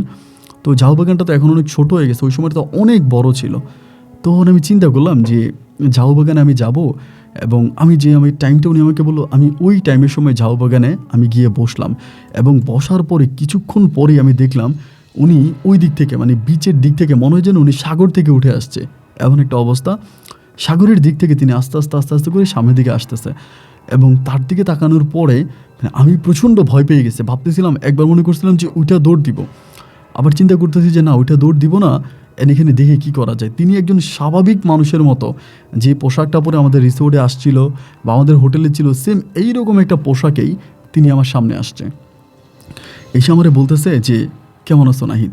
আমি বললাম ম্যাডাম ভালো আছি। বলে বসবো? ওইখানে আমি একটা বসার মতো একটা জায়গা ছিল, টুলের মতো। পরে আমি বললাম যে জি ম্যাডাম বসেন। পরে আমার সাথে বসলো। মানে আমি তো তখন জানি যে সে কোনো মানুষ না, আগে তো তার সাথে যখন আমার কথা হইতো, তারা যখন দেখতাম, তখন আমি জানতাম যে তিনি হচ্ছে একটা মানুষ এবং আমি একটা মানুষের সাথে কথা বলতেছি, এটা মনে হতো। কিন্তু এখন তো আমি শিওর হয়ে গেলাম যে তিনি আসলেই কোনো মানুষ না, তিনি কোনো মানুষ না, কিন্তু তিনি যে আমার সামনে সেভাবে দাঁড়াইছে বা আমার সামনে দাঁড়িয়ে আছে, তখন তো ভাই আমি আর দুনিয়াতে নাই মনে হয়। ভয়ও পাচ্ছি। সে আমাকে বলে, কিছু খাবা? আমি বললাম যে না ম্যাডাম, কিছু খাবো না। বলে নাও খাও। এটা বলে সে একটা ব্যাগ থেকে আমাকে কিছু ফ্রেশ ফল, আপনার লাইক আপেল, এই টাইপের কিছু ফল আমাকে দিল, আপেল, আঙ্গুর, ওনার ব্যাগের মধ্যে। পরে আমি খাচ্ছি না। পরে আমার বলে, নাহিদ খাও। আমি যে ম্যাডাম আমার খেতে ইচ্ছে করতেছে না, আমার কেমন জানি ভয় লাগতেছে। আমাকে বলে, দূর বোকা, ভয় পাচ্ছ কেন? ভয় পাওয়ার কিছু নাই, তুমি খাও, আমি তো আছি তোমার সাথে, এই যে আমি বসে আছি আমার পাশে, খাও, কিছু হবে না। আমি তখন বলি, ম্যাডাম আমার কেমন জানি আমার এইরকমভাবে তার সাথে কথাবার্তা বলতে বলতে একটা পর্যায়ে এর মাঝে আমি তখন ওই জায়গার মধ্যে জ্ঞান হারিয়ে ফেলি। কীভাবে জ্ঞান হারিয়ে ফেলি আমি জানি না, ওই কথাবার্তার মাঝে আমি জ্ঞান হারিয়ে ফেলি। এবং জ্ঞান ফেরার পরে আমি তখন দেখতে পাই যে আমাদের হোটেলে নিয়ে আসা হয়েছে। কারণ ওইখানে যারা ছিল তারা সবাই আমার চিনতো, অনেকেই চিনতো। তো অজ্ঞান অবস্থা আমাকে ওইখানে রাতের বেলা পাইছে, এবং কে পাইছে ওইটা আমি জানি না। শুধু আমার রিসোর্টের যে ম্যানেজার ছিল সে বললো কয়েকজন লোক আমাকে এখানে এনে দিয়ে গেছে। তো এখন কয়েকজন লোক কারা এটা, উনি এটা বলতে পারে না। এবং এরপরে আমার জ্ঞান ফেরার পরে আমি তখন মানসিকভাবে কেমন জানি আস্তে আস্তে করে একটু হয়ে যাচ্ছিলাম, ভয় পাচ্ছিলাম যে এটা কি হলো। এবং আমি তার নাম্বার তখনও ট্রাই করে, নাম্বারটা বন্ধ। এরপরে রাতে আমি আর গেলাম না, রাতের মধ্যে হোটেলেই ঘুমাইলাম। এবং সেরাতেও সে আবারও আসছে, স্বপ্নে এসেছে। স্বপ্নে এসে আমারে বলতেছে যে নাহিদ, তুমি আমাকে দেখে ভয় কেন পাইলা? তুমি আমাকে দেখে জ্ঞান কেন হারিয়ে ফেললা? অ্যান্ড তুমি তো আমাকে দেখে ভয় পাওয়ার কথা না, আমরা তো খুব স্বাভাবিক। তোমার কী হয়েছে বলো তো? তুমি আমার সাথে কীভাবে ক্লোজ হতে পারবা, কীভাবে ফ্রি হতে পারবা? আমি এখন তোমার রুমে আসবো, তুমি উঠো। এটা উনি বলতেছে। এবং এরপরে আমার যখন চোখটা খুলি আমি দেখি যে উনি আমার পাশে বসে আছে। এবং আমার দরজা লাগানো, আমি ভিতর থেকে দরজা লাগায় রাখছি, এরকম না যে দরজা আমার বাইরে থেকে লাগানো, আমি ভিতর থেকে দরজা লাগানো। কিভাবে দরজা খুললো এবং উনি কিভাবে কাছে আসলো, আমি শোয়া থেকে চোখটা মেলে দেখি যে উনি আমার পাশে বসে আছে। তো ওই সময় আমি খুব একটা ভয় পাইনি। উনি তখন আমার বুকের মধ্যে একটা হাত দিল, আমার এটুকুনি মনে আছে। এবং ওই বুকে হাত দেওয়ার পরে আমার বুকটা তখন ধরপড় করে কাঁপতেছিল। আমার বলে, তুমি ভয় পেও না, আর তুমি আজকের পর থেকে আর ভয় পাবাও না। আমার বুকে হাত দেওয়ার পরে সত্যিকার অর্থে ভাই আমার ভিতরে কেমন জানি আমি একটা সাহস সঞ্চয় করে ফেললাম। তারে দেখলে যে আগে একটা ভয় পাইতাম, একটা ভয়ভীতি কাজ করতো, ওই ভয়টা আর কাজ করে না। বুকের মধ্যে কেমন জানি একটা অন্যরকম সাহস আমি তখন উপলব্ধি করতেছিলাম। পরে আমারে বলে, নাহিদ কিছু খাইবা? আমি বললাম যে না ম্যাডাম, আমি কিছু খাবো না। তা বলে, কিছু খাও। এরপর সে আমাকে খাওয়াইলো, আমি খাইলাম। এরপরে ভাই যে ঘটনাগুলো ঘটতো, আমি প্রতিনিয়ত তারে দেখতাম। সে এখানে আসে, সে ওইখানে আসে, সে এখানে যায়, সে ওইখানে যায়। বিভিন্ন জায়গায় আমাকে দেখতে পেতাম। ধরেন আমি এখানে অনেক মানুষ আছে, আমি অনেক মানুষের সাথে বসে আছি আপনার চেয়ারের মধ্যে বা সোফার মধ্যে, আমি হঠাৎ করে দেখলাম যে সে আমার পাশে এসে বসে আছে। এরকমভাবে বিভিন্ন রূপে সে আমার সামনে আসতো, আমার সাথে কথা বলতো, এবং তারাই আমি বিভিন্নভাবে দেখতে পেতাম। আমি চিন্তা করতাম যে এরকমভাবে তখন আমি তার সাথে পুরোপুরি ফ্রি হয়ে গেলাম। আমার ভিতরে তাকে নিয়ে আর কোনো রকমের সন্দেহ নাই, কোনো রকমের চিন্তা ভাবনা নাই। আমি মোটামুটি পুরোপুরি ভালো হয়ে গেলাম। অ্যান্ড এইভাবে আরও কিছুদিন কাটার পরে একদিন সে আমাকে আমার রুমে এসে, তখন কিন্তু ভাই তার সাথে আমার স্বাভাবিকভাবে কথা হতো। একটা স্বাভাবিক মানুষের সাথে যেরকম কথা হয় না, আমারও একটা স্বাভাবিক মানুষের মতো করেই তার সাথে আমার কথা হতো। সে আমার সামনে আসতো, বসতো, আমার সাথে কথা বলতো, খুব ফ্রিলি আমি তার সাথে কথা বলতাম। একটা পর্যায়ে সে আমাকে তখন বললো যে নাহিদ, আমিও তার একদিন জিজ্ঞেস করছিলাম আপনার ওই বিচের পাড়ে বসে থাকতে, যে ম্যাডাম আপনার থাকেন কোথায়, আপনার বাড়ি কোথায়? পরে আমাকে বলি, এই সমুদ্রের নিচে আমার বাড়ি, এটা আমাকে বলে। আমি বললাম, সমুদ্রের নিচে আপনার বাড়ি? আপনি সমুদ্রের নিচে থাকেন? বলে, হ্যাঁ আমি সমুদ্রের নিচেই থাকি। কেন, তুমি যাবা? এমন করে আমারে বলতেছে। আমি বলি, কি বলেন? সমুদ্রের নিচে গেলে তো আমি নিঃশ্বাস আটকায় মরে যাব। উনি বলে, না, তোমার নিঃশ্বাস আটকায় তুমি মরবা না, তুমি যদি যাও আমি তোমাকে আমার বাড়িতে নিয়ে যাব। আমার ঘর বাড়ি, আমার ভাই বোন আছে, আমার বাবা মা আছে, তোমাদের যেরকম ফ্যামিলি আমারও এরকম ফ্যামিলি আছে, তুমি কি দেখবা? আমি বললাম যে ম্যাডাম আমার অনেক ভয় লাগতেছে, যে আমি আপনার ফ্যামিলি কিভাবে দেখবো বা এটা কীভাবে সম্ভব? আমার বলা, আর ধুরো বোকা, কোনো সমস্যা নাই, তুমি যদি দেখতে চাও আমি তোমাকে সাথে করে নিয়ে যাব, তুমি দেখবা। আমি যে ঠিক আছে ম্যাডাম, আপনি যদি আমাকে নিয়ে যান তাহলে আমি দেখব। না আচ্ছা ঠিক আছে চলো। এই বলে সে জাস্ট এই চলো কথাটাই আমার মনে আছে, চলো শুধু এটাই মনে আছে। সাগর পাড়ে বসে কথা বলতেছি, এই চলোই মনে আছে, এরপরে আমার আর কিছু মনে নাই। এরপরে যখন আমার জ্ঞান ফিরে বা আমি যখন দেখি যে আমি একটা ঘরের সামনে দাঁড়িয়ে আছি। এমন বড় কোনো ঘর না, ধরেন আপনার পুরনো দিনের যে রাজবাড়িগুলো হয় না, অনেক আগের অতীতের যে রাজবাড়িগুলো হয়, অনেকটা রাজবাড়ির মতো একটা ঘরের সামনে আমি তখন দাঁড়িয়ে আছি। আমাকে তখন ঘরের ভিতরে নিয়ে গেল। তো ঘরের ভিতরে নিয়ে যাওয়ার পর অনেকগুলো মেয়ে আমি ওখানে দেখতে পাচ্ছি। অনেকগুলো মেয়ে বলতে কি জানেন, প্রায় 20-25টার মতো মেয়ে। এবং অনেকগুলো ছেলে উঠানের মধ্যে খেলা করতেছে, ওরা খেলাধুলা করতেছে। মানে আমি আপনাকে কীভাবে বোঝাবো যে স্বাভাবিক একটা বাঙালি একটা পরিবার যেরকম না, বাঙালি একটা গ্রামীণ জীবন যেরকম না, একেবারে সম্পূর্ণ একটা গ্রামীণ জীবনের মতো। একজন মহিলা রান্নাবাড়া করতেছে, একজন লোক মানে মনে হয় মাঠ থেকে কাজ করে আসছে, এবং অনেকগুলো বাচ্চা কাচ্চা মিলে মাঠে মানে আপনার উঠানের মধ্যে খেলাধুলা করতেছে। মানে খুব একটা গ্রামীণ একটা পরিবেশ। উনি আমার সাথে আছে, আমাকে ভিতরের দিকে নিয়ে গেল। উনি একটা সাদা সিটে একটা 3 পিস পরে আছে, নর্মালি মেয়েরা যে 3 পিসগুলো পরে না, এরকম একটা 3 পিস। আমার ভাই তখন ভিতরের দিকে নিয়ে গেল, এবং ভিতরে নিয়ে যাওয়ার পরে আমি তখন বসছি, এবং আমার ভিতরে কিন্তু কোনো ভয় বা অন্য কোনো কিছু কাজ করতেছে না, কোনো ভয় ভীতি বা এরকম কোনো কিছু কাজ করে না। খুব নর্মালি কিন্তু তার সাথে আমার এমন করে কথা হয়েছে বা দেখা হয়েছে, কথা বলছে খুব নর্মাল একটা অবস্থার মধ্যে। এবং পরে সে কী করলো, আমি মানে ওই জায়গাটার মধ্যে ছিলাম বলতে ওনারা আমার খাওয়া দাওয়া করাইলো, তার বাবা আসলো, মা আসলো। ভাই আমি বারবার বলতেছি একদম নর্মাল। আর ধরেন আমি একটা আমার বন্ধুর বাড়িতে গেলে যেরকম না, আমার বন্ধুর বাবা মা আমার সাথে যেরকম করে কথা বলে, ঠিক আমার বন্ধুর বাবা মায়ের মতো করে ওরা আমার সামনে আসছে। এবং গ্রামীণ মানুষ, শাড়ি পরে আছে, পাঞ্জাবি পরে আছে, বাচ্চারা মাঠে খেলাধুলা করতেছে, এক এক বয়সী বাচ্চারা এক এক ধরনের ড্রেস পরে আছে। মানে বাবা মা এসে আমাকে বললো, ভালো আছো? আমি বললাম জি ভালো আছি। এবং রাজকীয়ভাবে তারা আমার খাবার দিল, আমি খাবার দাবার খাইলাম, এবং তাদের সাথে আমি অনেক গল্প গুজব করলাম, অনেক কথাবার্তা বললাম। বাট এরকম করে আমি তার মানে যে ছোটো ভাই বোনগুলো আছে ওনাদের সাথে দুষ্টামি করতেছি, খেলাধুলা করতেছি, তাদের সাথে কথাবার্তা বলতেছি, তাদের সাথে ঘুরতেছি ফিরতেছি। এমন করতে করতে একটা পর্যায়ে আমার শরীরটা কেমন জানি অনেকটা দুর্বল হয়ে গেল। মানে এতটাই দুর্বল হয়ে গেল যে আমার মনে হয় আমি খুব অসুস্থ হয়ে গেছি, আমি হাঁটাচলা করতে পারবো না, আমি মনে হয় আমি হেলে দুলে পড়ে যাব। আমার শারীরিক অবস্থা তখন খুব খারাপ হয়ে গেল। পরে আমারে ইরা বলতেছে যে নাহি তুমি কি থাকবা না চলে যাবা? আমার এটা বলে যে জি ম্যাডাম আমি থাকবো না, আমি চলে যাব। পরে বলে চলে যাবা? আমি বললাম জি চলে যাবো। বলে আচ্ছা ঠিক আছে, কীভাবে যাবা? আমি বলছি আমি কীভাবে যাবো মানে আমি তো এখান থেকে যেতে পারবো না, আমি তো চিনি না, আপনি আমাকে কোথায় নিয়ে আসছেন, আপনার ঘর বাড়ির তো আপনি জানেন, আমি তো চিনি না। বলে ঠিক আছে আমি তোমাকে দিয়ে আসবো। অ্যান্ড এইটা বলার পরে তিনি তখন করলো কি, ওই একইভাবে ওই দিয়ে আসবো মানে এই কথাটাই হয়েছে যে আমি তোমাকে দিয়ে আসবো। এরপরে আমি দেখি যে আমি ওই আপনার হঠাৎ করে আমি ওই যে আপনার যেখান থেকে আমাকে নিয়ে যাওয়া হয়েছিল যে মানে আপনার এই ঝাউবনের ভিতরে, ওই ঝাউবনের ভিতরে আমি বসে আছি রাতের বেলায়। বেশি রাত না, মানে আমার তখন রাত কত তা তো জানি না, কিন্তু মানুষ দেখে মনে হলো বেশি রাত। তা অনেক মানুষ হাঁটাহাঁটি করতেছে, মানুষ এই যে আমি সেখানে বসছি, আমার সাথেও কিন্তু 2জন লোক বসে আছে, এরকম একটা অবস্থা।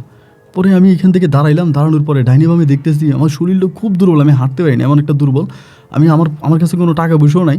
আর সামনের দিকে যাওয়ার পরে আমার শরীরটা অনেক ভিজা, মানে শরীরে অনেক অংশে পানি লেগে আছে। তো মানে অনেকে মনে করছে আমি পর্যটক বা এটা ওইটা। আমি একটা রিক্সা নিলাম, রিক্সা নিয়ে আমি তখন আমার ওই রিসোর্টের কাছে গেলাম। এবং রিসোর্টে যাওয়ার পরে আমি দেখি যে আমার ম্যানেজার তো আমাকে দেখে দৌড়ে আসছে, এসে বলতেছে নাহি তুমি কই ছিলা, তুমি কোথায় গেছিলা, এই তুমি কেমন আছো, তুমি ভালো আছো, এরকম করে বলতেছে। মানে ওনার কথাবার্তা শুনে মনে হয় যে আমি অনেক দিন পরে ওনার সাথে আমার দেখা হয়েছে, মানে অনেক দিন পরে আমি ওনার কাছে আসছি, উনি এরকমটা আমার বলতেছে। আমি তখন বললাম স্যার আমি তো ভালো আছি, তা কী হয়েছে স্যার, আপনি এরকম করতেছেন কেন? আমি তো গেলাম আর আসলাম। পরে বলে কি তুমি গেলা আর আসলা, তুমি আজকে 7 দিন ধরে নাই। মানি বলে আজকে 7 দিন ধরে তুমি নাই, তোমাকে খোঁজার জন্য আমরা বিভিন্ন জায়গায় নিউজ করেছি, বিভিন্ন জায়গায় আমরা লোকজনকে জানাইছি, এবং আমরা মাইকিং পর্যন্ত করছি, আমরা প্রশাসনকে জানাইছি। কি বলো তুমি? বললাম 7 দিন নাই? বলে হ্যাঁ তুমি 7 দিন ধরে নাই।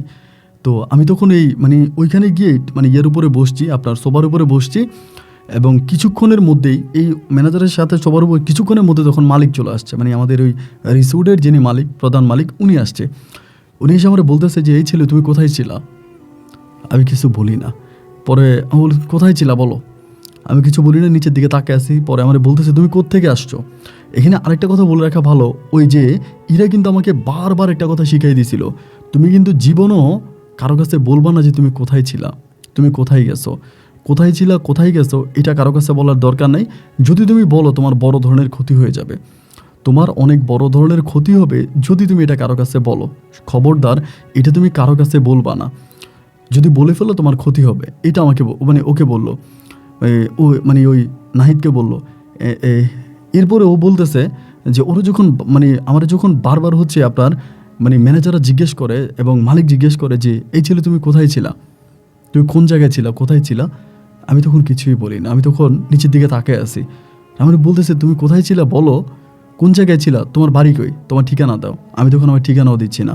মুহূর্তের মধ্যে ওই যে আমাদের যিনি মালিক ছিলেন আর কি, ইনি রেগে গেছে, এই ছেলে এখন মারবো তোমার পুলিশে দিব, তোমার ঠিকানা বলো। এবার ভয়ে ভয়ে আমি তখন আমার ঠিকানাটা বলি, এবং ঠিকানা বলার পরে তিনি তখন আমাকে আর এই হোটেল রুম থেকে বেরোতে দেয় না, ওইখানে আমাকে আটকায় রেখে আমার পরিবারের সাথে তিনি যোগাযোগ করে। মানে আমার কাছে মনে হলো যে আমার ওই এলাকাতে তার নিজস্ব লোক ছিল, বা তিনি লোক পাঠায় আমার বাড়িতে লোক পাঠায়, এবং ওই রাতের মধ্যেই চট্টগ্রাম থেকে আমার আব্বা আম্মা রিজার্ভ গাড়ি নিয়ে আসে। তারা যখন রিজার্ভ গাড়ি নিয়ে আসে তখন প্রায় সকাল হয়ে যায়। এই সকাল পর্যন্ত আমাকে ওখানে বসায় রাখে, আমার ওই রিসোর্টে মানে রিসিপশনে বসায় রাখে। মানে ওইখান থেকে আসে ইয়ারা আসে, আমার আব্বা আম্মা, আমার ভাই বোন এবং আমার অনেক আত্মীয় স্বজন, ওরা অনেকে আসে, এসে ওরা আমাকে জড়ায় ধরে চিৎকার করে কান্নাকাটি করে। ম্যানেজার বলতেছে ও আমাদের এখানে কাজ করতো, নিয়ে যান, ও অসুস্থ। এইখান থেকে আমাকে গাড়িতে উঠানোর পরেই আমি মানে জ্ঞান হারিয়ে ফেলি। নিয়ে আমাকে চট্টগ্রাম মেডিকেলে ভর্তি করায়। আমি চট্টগ্রাম মেডিকেলে অনেক দিন পর্যন্ত ছিলাম, কতদিন ছিলাম ঠিক খেয়াল নাই, কিন্তু অনেক দিন আমি চিকিৎসা নিয়েছি। এবং ডাক্তার যেটা বললো, আমি অনেক দিন খাওয়া দাওয়া করি নাই, আমার শরীর অনেক দুর্বল, আমি অনেক দিন ঘুমাই নাই, অনেক দিন খাওয়া দাওয়া করি নাই। এটা বলে পরে আমাকে ওষুধ বড়ি দিল, দিয়ে আমি তখন বাসায় ট্রান্সফার করা হলাম, তখন বাসায় আসলাম। এবং বাসায় আসার পরে আমার আব্বা আম্মা তখন আমাকে বারবার জিজ্ঞেস করে যে তুই আমাদের উপর রাগ করে তুই চলে গেলি, এটা তুই কাজটা ভালো করস না, কাজটা ঠিক করস না, তুই কেন গেলি? তা আমি তখনই চুপচাপ বসে থাকতাম, মানে আমি এটা কী দেখলাম, আমার সাথে কী হলো, এই জিনিসগুলো মিলাইতে পারতাম না। আমি চুপচাপ বসে থাকতাম, আর আমি ওই মেয়েটারও আর স্বপ্নে দেখতাম না। মানে ওই যে ইরারও কিন্তু আমি আর স্বপ্নে দেখতাম না। দীর্ঘ অনেকগুলো দিন হয়ে গেছে ওরে আমি স্বপ্নে দেখি না। অ্যান্ড এরকম করে সময়গুলো কাটতে কাটতে একটা পর্যায়ে হঠাৎ করে, অনেক দিন বলতে প্রায় 2 মাস পরে, আমি তারে আবারও স্বপ্নে দেখলাম। এই 2 মাস পর্যন্ত আমি বাড়িতে ছিলাম। 2 মাস পরে আমি তারে জিজ্ঞেস করলাম যে তুমি কোথায় ছিলা, এতগুলো দিন হয়ে গেল, তুমি আমার কাছে আসলে না, আমার সাথে তোমার দেখা হলো না, কথা হলো না, তুমি কোথায় ছিলা? পরে ও আমারে বলতেছে, তোমাকে যে আমি আমাদের এখানে এনেছি, এটা নিয়ে আমাদের উপরে অনেক বিপদ গেছে। আমাদের যিনি সর্দার আছে তিনি আমাদেরকে ডেকে নিছে এবং আমাদেরকে অনেক শাস্তি দিয়েছে, আমাকে অনেক মারছে, আমার পরিবারকে অনেক মারছে, আমাকে অনেক মারছে এবং আমাকে অনেক শাস্তি দিয়েছে। আমাকে বলেছে এখানে কোনো মানুষকে আনা ঠিক না, এখানে কোনো মানুষ আনা নিষেধ। এরপর আমি তোমাকে নিয়ে গেছি, এই জন্য আমাদেরকে অনেক বন্দি করে রাখছে, আমাদেরকে মারছে, আমাদের উপর অনেক অত্যাচার করছে, এই জন্য আমি তোমার কাছে আসতে পারি নাই। আর আমি তোমাকে একটা কথা বলি, আমি যে তোমাকে তখন বলেছিলাম, এখনও বলি, দেখো তুমি যদি কখনোই কারো কাছে বলে দাও আমাদের ওই ঘটনাগুলো, তুমি আমাদের এখানে এসেছো বা সমুদ্রের নিচে তুমি থেকেছো, এই জিনিসগুলো কারো কাছে বললে তোমার বড় ধরনের ক্ষতি হয়ে যাবে, এবং এগুলো বললে আমি কখনোই আর তোমার কাছে আসতে পারবো না, বা আমি আর কখনোই তোমার সামনে আসতে পারবো না যদি তুমি এগুলো কাউকে বলে দাও। তো আমি বললাম যে না না না, আমি কাউকে বলবো কেন, আমি এটা কাউকেই বলবো না। এমন করে তার সাথে আমার কথা হতো, সে আসতো, দেখা করতো, কথা হতো, আমাকে মাঝে মাঝে খাবার দেওয়া যাইতো এবং অনেক ধরনের সুস্বাদু মজাদার খাবার আমাকে দেওয়া যাইতো। আমি খাবার খাইতাম, তার সাথে কথা বলতাম এবং দুজনের মাঝে মোটামুটি খুব ভালো একটা সম্পর্ক ছিল, খুব মধুর একটা সম্পর্ক ছিল। এবং এই সম্পর্কের সূত্র ধরে সময়গুলো কাটতে কাটতে একটা পর্যায়ে কী হলো ভাই জানেন, মানে আমার পরিবার আমাকে বিয়ে করাই দিবে। মানে তারা বুঝে গেছে আমি এরকম একা একা বসে থাকি, আমার মন টন খুব খারাপ, আমি আগের মতো নাই, মানসিকভাবে অনেকটা ভেঙে পড়ছি। তারা তখন সিদ্ধান্ত নিল যে তারা আমাকে বিয়ে করাবে। তা আমি বলছি যে না, আমার আসলে বিয়ে করার ইচ্ছে নাই, আমি বিয়ে করব না। মানে বারবার আমি বলছি আমি বিয়ে করবো না, কিন্তু আমার আব্বা আমার কথা যে না, তারা আমাকে বিয়ে করাবেই। বিয়ে করানোর জন্য উঠে পড়ে লাগছে এবং এক পর্যায়ে তারা তখন বিয়ের সিদ্ধান্ত নিল। তারা বিভিন্ন জায়গায় মেয়ে দেখতেছে, এদিকে ওইদিকে, এখানে সেখানে বিভিন্ন জায়গায় মেয়ে দেখতেছে এবং মেয়ে দেখাশোনা করে এক পর্যায়ে তারা আমার জন্য মেয়ে ঠিক করে ফেলছে। আমাদের মোটামুটি পার্শ্ববর্তী এলাকারই এক মেয়ে, নাম হচ্ছে আয়শা, এবং এই মেয়ে মানে ওই মেয়ে আমার জন্য ঠিক করছে। মেয়ে দেখতে শুনতে ভালো, আমাকে নিয়ে গেছে। তো আমি কিন্তু আবার ওর সাথে আমার স্বপ্নে দেখা হয়, আমি কথা বলি ওর সাথে যে আমাকে তো আমার পরিবার বিয়ে করাচ্ছে। বলে ঠিক আছে, বিয়ে করালে বিয়ে করো, সমস্যা কী, তোমাকে যদি বিয়ে করে তাহলে তুমি বিয়ে করো। তো এরপর আমার তখন ওই আয়শা মেয়েটার সাথে আমার তখন বিয়ে হলো। তো বাসর করে আমি যখন তার সাথে মানে আমি আমার বউর সাথে বাসর করি, ও তখন আমাকে ডাকে, ও বাইরে দাঁড়ায় আছে, আমি দেখতেছি জানালা খোলা, জানালা দিয়ে দেখা যায় বাইরে দাঁড়ায় আছে, আমার ডাকে একটু এদিকে আসো, এমন করে ইশারা দেয়। তা আমি কী করি, আমার নতুন বউরে ঘরে রেখে আমি বাইরের দিকে যাই, হাঁটাহাঁটি করে আবার আসি। তো এরকম করে ও আমার সাথে অনেক দুষ্টামি করতো ওই সময়টাতে, মানে প্রচণ্ড রকমের দুষ্টামি করতো। মানে বন্ধু বান্ধবরা যেরকম দুষ্টামি করে না, এরকম বন্ধু বান্ধবের মতো করেও আমার সাথে বিভিন্ন রকমের দুষ্টামি ফাইজলামি করতো, আমি ওর সাথে অনেক রকমের দুষ্টামি করতাম। তো এইভাবে আমি আমার বউ নিয়ে পড়ে আসছি, আমার বউয়ের সাথে আমার সময়গুলো কাটতেছে। ও মাঝে মাঝে আসতো, এসে আমাকে ডাক দিত, এদিকে আসো, আমার সাথে কথা বলতো এবং মাঝে মাঝে মোবাইলেও কল করতো। ওই সময় আবার মোবাইলেও কিন্তু কথা বলতাম, মানে মোবাইলে ফোন দিত, আমি মোবাইলে ধরতাম, ধরুন অনেকেই আছে তো মোবাইলে ফোন দিত, মোবাইলে কথা বলতাম। অনেক সময় সরাসরি আসতো, অনেক সময় কেউ না থাকলে আমি তাকে দেখতাম, সে আমাকে দেখতো। মানে এরকম করে সময়গুলো কাটতে কাটতে প্রায় 4 মাসের মতো কেটে গেল। আমি আমার বউর সাথে সংসার করতেছি, মানে সংসার জীবনে 4 মাসের মাথায় এবার আমার বউ কিছুটা ডাউট করে ফেলছে। ওই যে রাতের বেলা ও ডাকলে আমি বেরিয়ে যাই, আমার বউ মনে করে আমি মোবাইলে কারোর সাথে কথা বলি, কারোর সাথে আমার পরকীয়া আছে। আমার বউ তখন এই বিষয়টা, যেহেতু আমার বউ 24 ঘন্টা আমার সাথে থাকে, ও বিষয়টা তখন সন্দেহ করে ফেলছে। এবং সন্দেহ করার পরে আমি তখন ওর কাছেও যাইতাম, এখানেও আসতাম। এই দুইটা দিক আমি যখন এভাবে ঠিক রাখতাম, কিন্তু একটা কথা এখানে বলে রাখি ভাই, ইরার সাথে কিন্তু কোনোদিন আমার কোনো ধরনের খারাপ সম্পর্ক হয় নাই। মানে একজন ভালো বন্ধু যেরকম হয় না, একজন ভালো বন্ধুর মতো আমার সাথে ছিল। তো এরকম করে সময়গুলো কাটতে কাটতে আমার বউ যখন খুব ডাউট করে ফেলে, মানে অনেক সন্দেহ করে ফেলে, তখন আমি ইরাকে বলে দিয়েছি, ইরা তুমি আর আমার কাছে আইসো না, ইরা তুমি আর আমার কাছে আইসো না, কারণ তুমি যে আমার কাছে এইভাবে আসো, আমার বউ অনেক সন্দেহ করে, আমার মাঝে অনেক ঝামেলা হয়, আমাদের পারিবারিক অনেক ঝামেলা হয়, আমি কোনো পারিবারিক ঝামেলা করতে চাই না। ও তখন বলে ঠিক আছে, আমি মাঝে মাঝে তোমার সাথে স্বপ্নের কথা বলবো, এভাবে আর তোমাকে বিরক্ত করবো না, এটাও বলে যায়। এবং আমার ওই কথাতে ও মনে একটু রাগও করে, মানে ওর কথাবার্তা শুনে বা ওর এক্সপ্রেশন দেখে যেটা বুঝলাম যে ও একটু রাগও করছে, যে আমার দিকে তাকিয়ে আমি ওরা ডাইরেক্ট মানা করছি যে আমার বউ এগুলো পছন্দ করে না, বা আমার বউ আমার সাথে খারাপ আচরণ করে, তুমি আর আইসো না। এখন তাকে যে আমি আসতে মানা করছি, ওই মানা করাতেই না সে অনেকটা কষ্ট পায়, মোটামুটি অনেকটা কষ্ট পায়। এবং কষ্ট পাওয়ার পরে যেটা হয় সেটা হচ্ছে 3 দিন পরে, মানে 3-4 দিন পর আমার বউ কিন্তু আমাকে সন্দেহ করেই যাচ্ছে। এবং সন্দেহ করতে করতে বউর সাথে তখন আমার মানে এক অন্য রকমের ঝগড়া। আমার বউ তখন গর্ভবতী, এবং আমার বউ গর্ভবতী অবস্থায় আমার নিয়ে প্রচণ্ড রকমের ঝগড়াঝাটি ভাই। আমি তো এমনিতেই একটু অন্যরকম ছিলাম, আমার মেজাজ সবসময় গরম থাকতো, আমি আমার আব্বা আম্মাকে সহ্য করতে পারতাম না, সবসময় মেজাজ গরম। এরকম মেজাজ গরমের মাথায় একদিন রাতের বেলা ওর সাথে আমার ঝগড়া লেগে গেছে।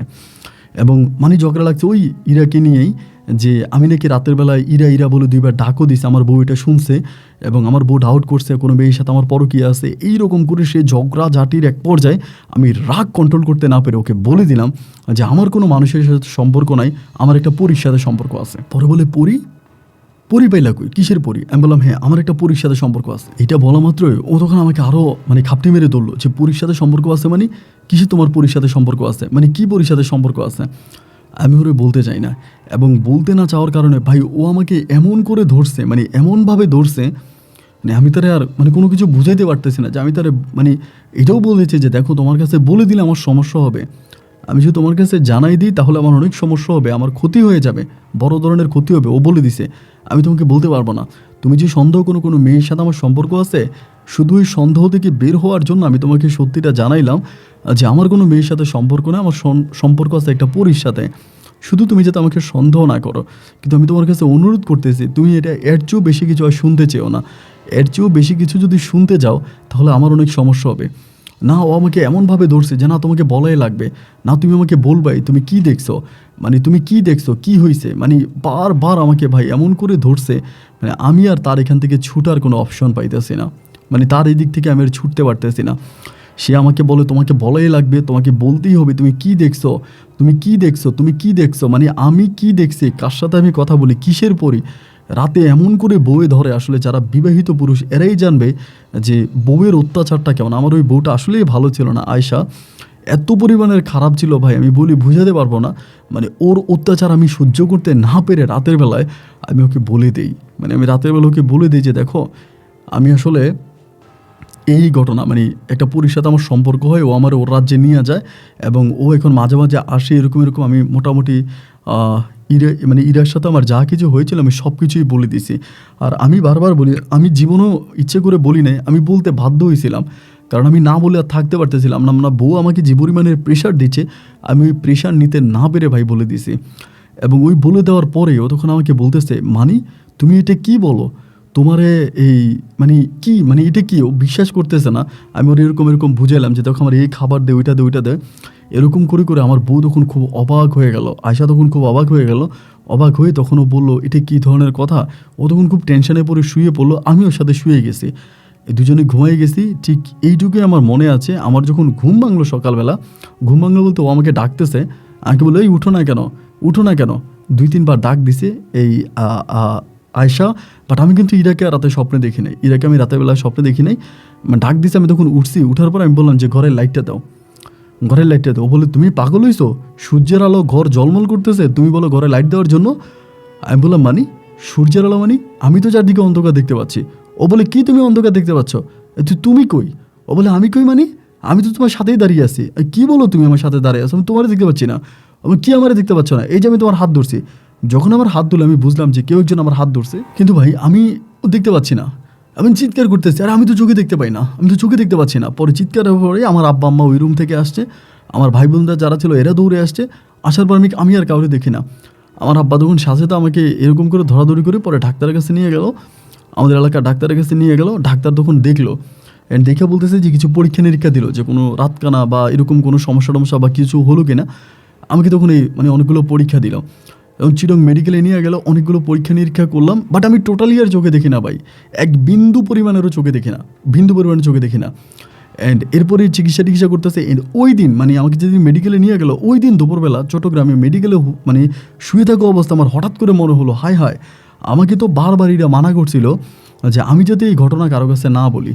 এরপরেও এই ঘটনাটা যে আমি বললাম আমার বউয়ের কাছে, তাই তো মনে আমার এরকম সমস্যা হয়েছে। এবং এরপরে আমি আমার আব্বা আম্মাকে তখন এই ঘটনাটা পুনরায় আবার বলি, ওই হসপিটালে শুয়ে যাবে এই ঘটনা। আমার আব্বা আম্মা বলে ধুরো এগুলো কোনো কথা না, এগুলো কিছু না, ঠিক হয়ে যাবে, এটা কোনো কথা না। আমার আব্বা আম্মা আমার কথার কোনো মূল্যায়ন করলো না। আমি জনে জনে ঘুরে ঘুরে বলতাম যে এটা আমার সাথে হয়েছে, এটা হয়েছে। আমি এই পুরো ঘটনাটাই বলতাম যে ইরা নামের একটা পুরীর সাথে আমার সম্পর্ক হয়, কক্সবাজার সমুদ্রের নিচেও আমারে ডেকে নেয়, আমি 1 সপ্তাহ ধরে ওখানে থাকি, যা যা ঘটছে আমি সব কিছু বলি, লোকেশন সব বলি, কিন্তু আমার কথা কেউ বিশ্বাস করে না। এরপর আমাকে বিভিন্ন মেডিকেলে নিয়ে যাওয়া হয় এবং চট্টগ্রাম থেকে একটা সময় ঢাকাতে চক্ষু হসপিটাল আমাকে ভর্তি করায়। এবং ওই ঢাকার চক্ষু হসপিটালে ভর্তি হওয়ার পরে আমি দীর্ঘ প্রায় আপনার 6 থেকে 7 মাসের মতো শুধু হসপিটালে থাকি। 6-7 মাস আমার আব্বা লক্ষ টাকা আমার পিছনে খরচ করে, কিন্তু 6-7 মাসও আমি আর চোখে দেখতে পাই না। এবং এরপর আমি চলে আসি, আসার পর আমার আব্বা আম্মা তখন আমাকে আপনার কাছে নিয়ে যায়, কবিরাজের কাছে নিয়ে যায়, ভাবে যে হয়তো এটা কোনো জিন ভৌতিক। যেহেতু আমি তখন বলতেছিলাম যে এরকম একটা পুরী আমার কাছে আসতো বা আমার বউ এগুলা করছে, সব কিছু বলি। পরে আমাকে কবিরাজের কাছে নিয়ে যাওয়া হয়, ভাবে হয়তো কবিরাজের চিকিৎসা নিলে ভালো হবে। কবিরাজের কাছে নিয়ে যান, কবিরাজও আমার এটা দেখে ওইটা দেখে। কোনো কবিরাজে বলে জিনে আমার চোখে চাহনি ফেলে দিছে, কোনো কবিরাজে বলে টাকা দিলে ঠিক হবে। আমার আব্বা শেষ পর্যন্ত চট্টগ্রাম, আমাদের নিজেদের যে বাড়িটা ছিল জায়গাটা ছিল, আমার আব্বা একটা বাড়ি কিনছিল চট্টগ্রামে, জায়গা কিনছিল, জায়গাটা পর্যন্ত আব্বা বিক্রি করে বিভিন্ন জায়গায় কবিরাজদের পিছনে লক্ষ টাকা খরচ করে। আমি কবিরাজের কাছে যাই, পুরো ঘটনাটা খুলে বলি, এবং খুলে বলার পরে কবিরাজ বলে কোনো সমস্যা নাই, এটা জিনেরা করতেছে, আমি ঠিক করে দিব। এমন টাকা নেই, কিন্তু কোনোভাবেই ঠিক করতে পারে না। আমার আব্বা শেষ পর্যন্ত আমাকে ইন্ডিয়াতে পর্যন্ত নিয়ে যায়, ইন্ডিয়াতে নিয়ে যাওয়ার পরেও ইন্ডিয়াতে আমার চিকিৎসা হয়, কবিরাজি চিকিৎসা হয়, কিন্তু ইন্ডিয়াতেও আমার কোনো কিছু ঠিক হয় না। দীর্ঘ আজকে প্রায় 10 বৎসরের মতো আমি অন্ধ, আমি চোখে দেখতে পাই না। এবং আমার জীবনটা এরকম একটা জীবনে পরিণত হয়েছে যে এখন আমার বউ তো আমাকে ছেড়ে চলেই গেছে, আমি যখন অন্ধ হয়ে গেছি পরিপূর্ণভাবে। আয়শা তখন আমার বাচ্চা নিয়ে চলে গেছে। আমি পরে জানতে পারি যে আমার ঘরে একটা মেয়ে হয়েছিল, এবং আমার ওই মেয়েটাকে নিয়েই আমার বউ আয়শা অন্য কোনো একটা জায়গায় বিয়ে বসে যায়, ও আর আমার কাছে আসে না। কিন্তু ওই ইন্ডিয়াতে আমাকে যখন নিয়ে যাওয়া হয়, ইন্ডিয়ার কবিরাজ আমার আব্বাকে একটা কথা বলে দেয়, শুধু একটা কথাই আমার আব্বাকে বলে যে ইন্ডিয়ার কবিরাজটা আমার আব্বাকে বলে যে আপনি আপনার ছেলেকে আর কোথাও নিয়েন না, বা আপনার ছেলেকে আর কোনো জায়গায় দেখাইন না, না কোনো ডাক্তারি চিকিৎসাও করবেন না, না কোনো কবিরাজি চিকিৎসাও করবেন না। আপনার ছেলেকে আপনি আর কোনো কিছুই করবেন না, আপনার ছেলে জীবন আর কখনো চোখে দেখতে পাবে না। আপনার ছেলের চোখ সারা জীবনের জন্য চলে গেছে, এবং আপনার ছেলে কখনোই চোখে দেখবে না। তো এইগুলো আর আপনি আপনার ছেলেকে আর কোথাও নিয়েন না। এবং ওই কবিরা যেটা বলার পরে আমার আব্বা আম্মা এরপর আমাকে আর কোথাও নিয়ে যায় নাই। এরপরে আমাদের যে গ্রাম আছে, আমাদের গ্রামে আমাকে রাখছে এবং আমাকে খাবার দেয়, আমি খাই। রাত কখন হয়, দিন কখন হয়, কোনো কিছুই জানি না। এবং সত্যিকার অর্থে একজন অন্ধ মানুষের মতো আমার জীবন কাটতেছে। অন্ধ মানুষ বলতে আমি এতটাই অন্ধ, আমি এক বিন্দু পরিমাণের কোনো কিছু দেখি না, এবং এই অন্ধত্বের জীবন নিয়ে আমার জীবনটা কাটতেছে। আমার বউকে আমি 1000 বার নিষেধ করেছি, 1000 বার হাতে ধরেছি, পায়ে ধরেছি, অনুরোধ করেছি যে তুমি আমাকে বাধ্য করো না বলার জন্য, এটা বললে আমার বড় ক্ষতি হয়ে যাবে। আমি এত অনুরোধ করার পরে আমার বউকে আমি আটকাতে পারি নাই। আমার বউ আমার মুখ থেকে এটা বের করেই ছাড়লো। এরপরে আমার জীবনে এরকম কলঙ্ক দেখা দিল। আপন ভাই, 10 বৎসরেরও বেশি সময় ধরে আমি অন্ধ, কিন্তু একটাবারের জন্য আমি ওই ইরাকে আর স্বপ্নে দেখি নাই। ইরা আর কখনোই স্বপ্নে আমার কাছে আসে নাই, সরাসরিও আসে নাই। আমার ইরার সাথে আর কোনো কথা হয় নাই। আমি আমার আব্বা আম্মাকে আমি বলছি, ঠিকানা দিয়েছি, তারা ঝাউ বাগানে গেছে, আমি যে রিসোর্টে চাকরি করতাম ওই রিসোর্টে তারা গেছে, ম্যানেজারের সাথে কথা বলছে, ম্যানেজারও বলেছে হ্যাঁ এরকম এরকম ঘটনা ওর সাথে ঘটছে এবং আমাদের রুমে আমরা এই জিনিসগুলো দেখছি, পরেও বলছে ওনাকে এগুলো দুষ্টামি করছে। তো আসলেই কিন্তু এরকম এরকম ঘটনা ঘটছেই, সব কিছু ম্যানেজার আমার আব্বা আম্মার কাছে বললো। তো আমার অবস্থা এখন এরকম যে আমি টোটালি চোখে আর কোনো কিছুই দেখতে পাই না এবং পরিপূর্ণ একজন অন্ধ মানুষ আমি। তো আমি আপনার গল্পগুলো শুনি, আমার যে ছোট একটা ভাগ্নি আছে আমাদের বাসায় থাকে, আমার ওই ভাগ্নি, ওর নাম আমার আমার মানে আমি অন্ধ হওয়ার পরেও হয়, তো আমার বোনে আদর করে আমি অন্ধ হওয়ার কারণে ওর নাম আলো রাখে, আমার ভাগ্নিটার নাম আলো রাখে। অনেক ছোট, কিন্তু এরপরও আপনার গল্পও শোনে, আর আমার ছোট বোনও আপনার গল্প শোনে। আমার এই ছোটো বোনের নাম নাজমা, নাজমা আপনার গল্প শোনে এবং আপনার গল্পের অনেক পাগল। তা আমার এই বোন আর আমার বোনের মেয়ে আমাকে আপনার গল্পগুলো শোনাইতো এবং সেখান থেকে আমি আপনার অনেক বড় ফ্রেন্ড হয়ে যাই। আমি প্রতিদিন আমার বোনরে বলি, কিরে আপন ভাইয়ের কোনো গল্প ছাড়ছে দিয়ে আমি শুনবো, আমি আপনার গল্প শুনি। আর এই ঘটনাটা আমি আপনাকে জানালাম। এটা এখন জানালে কোনো সমস্যা নাই, কারণ এটা জানে না আর কেউ নেই আমাদের এলাকাতে, আমাদের এলাকার আশেপাশে এমন কোনো লোক নাই যে বিষয়টা জানে। আমাদের এলাকার সবাই এই ঘটনার সাক্ষী এবং সবাই এই ঘটনা জানে। তা আমিও আপনাকে এই ঘটনা বললাম, আপনি যদি মঞ্চে আপনারা রেকর্ড করতে পারেন। তবে আপন ভাই, আমার বউ যদি আমার সাথে জোরাজোরি না করতো তবে আমার জীবনটা হয়তো এরকম হতো না। আপনি আমার গল্পটা যদি পারেন প্রচার করবেন। আমি আপনার জন্য অন্ধ মানুষ দোয়া করি, আল্লাহ আপনাকে ভালো রাখুক। আসসালামু আলাইকুম।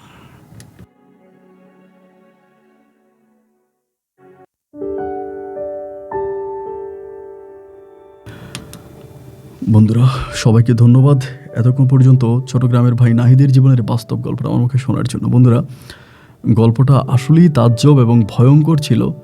আসলে এই ভয়ঙ্কর বিষয়গুলো না আমাদের কাছে কেমন জানি মনে হয় যে মানে রূপকথার গল্পের মতো মনে হয়। আসলেই রূপকথার গল্পের মতোই।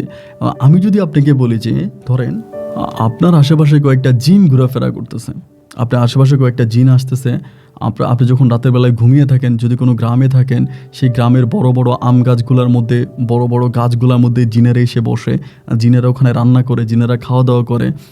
এগুলো আপনি বলবেন যে আপন ভাইটি কীভাবে সম্ভব? তবে এজ একজন মুসলিম হিসাবে আমরা জিনের ব্যাখ্যা কোরআনে পেয়েছি, সেজন্য আমরা বিশ্বাস করি যে পৃথিবীতে জিন আছে এবং জিনেরা জীবন ধারণ করে। কিন্তু জিনেদের এভাবে মানুষের সাথে মিশে, আমি গত পরশুদিনও মনে হয় একটা গল্প পেয়েছিলাম, তাও আপনার বরিশালের এক ভাইয়ের, ওনারও গল্পটা এরকমই ছিল যে সমুদ্রের পাড়ে ওনাকে নিয়ে গেছিল এবং ওনাকে দীর্ঘ অনেকগুলো বছর রেখেছে। ওদের নাহিদ ভাইকে তো 7 দিনের মতো রেখেছে এবং অবাক করা একটা গল্প ছিল। গল্প আপনার কাছে কেমন লেগেছে আপনি কমেন্ট বক্সে লিখবেন। তবে এই গল্প থেকে শুধু ভৌতিক শিক্ষা পেয়েছেন তা নয়, আমি অনেক ক্ষেত্রে দেখতে পাই যে আমাদের এই পৃথিবীতে আমরা নারী নির্যাতনের গল্প শুনি, আমরা নারী নির্যাতন নিয়ে অনেক কথাবার্তা বলি। একটা সময় নারী নির্যাতন নিয়ে লিফলেট করা হতো, কিন্তু কোথাও বা পুরুষ নির্যাতনের কথা বলা হয় না। আজকে দেখা যায় যে আমি নিশ্চিত করে বলি যে বিবাহিত প্রায় 70% পুরুষ তার ওয়াইফের কাছে নির্যাতিত। এই বিবাহিত 70% পুরুষ তার ওয়াইফের কাছে নির্যাতিত এবং এই নির্যাতনের কথা সে না পারে কারো কাছে বলতে। নারী নির্যাতন করলে নারী যেমন চিৎকার করে থানায় যায়, মামলা করে, এরপরে বিভিন্ন ধরনের আপনার তার বিচার ওই পুলিশ আসে, কিন্তু একজন পুরুষ সে তার লজ্জায় বাইরে গিয়ে কারো কাছে বলেও না যে সে তার বউয়ের কাছে নির্যাতিত হচ্ছে। তো আমার যে বোনেরা এই গল্পটা শুনেছেন, আমি আপনাদেরকে সতর্ক করব যে আপনার স্বামী যদি আপনাকে কোনো কিছু বলতে না চায়, এটা নিয়ে তারে খুব বেশি জোরাজোরি করবেন না।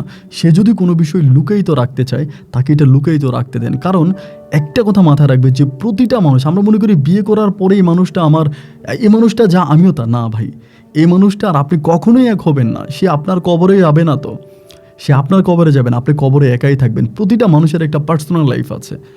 একটা ওয়াইফের উচিত তার স্ত্রীর রুমে যাওয়ার আগে জিজ্ঞেস করা যে আমি রুমে আসবো কিনা। একজন স্ত্রীর উচিত তার স্বামী যদি একা ঘরে থাকে জিজ্ঞেস করা যে আমি আসবো কিনা। তো প্রতিটা মানুষের পার্সোনালিটি আছে, ওই পার্সোনালিটিকে যদি সম্মান করা হয়, তাহলে কিন্তু এই ধরনের সমস্যাগুলো হয় না। আমরা করি কি, জোর করে বউয়ের কাছ থেকে বা স্বামীর কাছ থেকে এইটা আদায় করি, ওইটা আদায় করি, যে না এটা তোমাকে বলতে হবে, ওইটা তোমাকে বলতে হবে। কীভাবে হলো? না, নেভার। আপনার তার পার্সোনাল লাইফ নিয়ে কখনোই ইন্টারফেয়ার করতে পারবেন না, কারণ প্রতিটা মানুষেরই ব্যক্তিগত বলতে একটা বিষয় আছে। ওই ব্যক্তিগত বিষয়টাকে প্রাধান্য দিলেই সাংসারিক জীবনের সমস্যাগুলো কম হয়। যদি নাহিদের বউ আয়েশা যদি বিষয়টা বুঝতো যে না, আমার স্বামী যেটা লুকাতে চায় আমি তার কাছ থেকে জিনিসটা না শুনি, এইটুকুন পর্যন্ত বলছে যে আমার একটা পরীর সাথে সম্পর্ক, কীভাবে সম্পর্ক, কী হয়েছে, তাকে এমন প্রেশার দিছে, বেটা বউয়ের প্রেশারে ভুলেই গেছে ইরা যে তাকে ওয়াদা করাইছিল তার সাথে ঘটে যাওয়া ঘটনাগুলো যাতে কাউকে না বলে। তো জানি না উনি আজকে আমারও বলছে, আমিও রেকর্ড করেছি। উনি বলেছে যে ওনার এলাকাতে সবাই বিষয়টা জানে এবং জানার পরে এটা রেকর্ড করলে সমস্যা হবে না। এবং আমারও পার্সোনালি একজন হুজুর আছে, আমি ওনার সাথেও কথা বলছি, উনিও বলে রেকর্ড করতে পারি, যেহেতু এটা বহু বছর আগের ঘটনা। তো যার জন্য গল্পটা শোনালাম। আপনার কমেন্ট বক্সে গল্প সম্বন্ধে আপনার কোনো ব্যক্তিগত মতামত থাকলে লিখবেন। না যেখানে বিদায়, দেখা হবে অন্যদিন অন্য কারো বাস্তব জীবনের গল্প নিয়ে। আল্লাহ হাফেজ অ্যান্ড আসসালামু আলাইকুম।